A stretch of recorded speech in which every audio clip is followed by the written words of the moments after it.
ایک ریور ہے اور ہم نے دیکھا کہ شیخ جو ہے اس میں سے غسل کر کے کلمہ طیبہ پڑھتے ہوئے نکل رہے ہیں.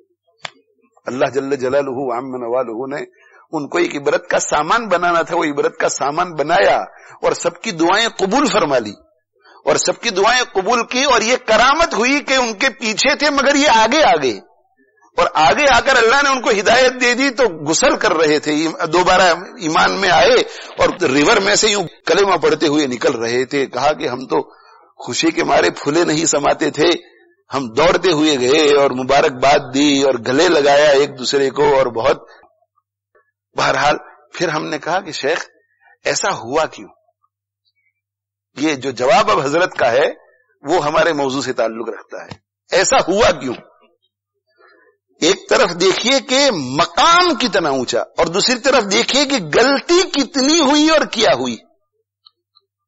حضرت نے فرمایا کہ ہوا یہ کہ جب ہم اس بستی میں داخل ہوئے اور میری نظر غیر مسلموں پر پڑی کہ وہ صلیب کے سامنے، کراس کے سامنے، پتلوں کے سامنے جھک رہے ہیں، اپنا سر جھکا رہے ہیں اور ہاتھ اٹھا کر مانگ رہے ہیں، تو میرے دل میں یہ خیال آیا کہ یہ کیسے احمق ہیں، یہ کیسے بے وقوف ہیں کہ بے جان چیزوں کی عبادت کر رہے ہیں.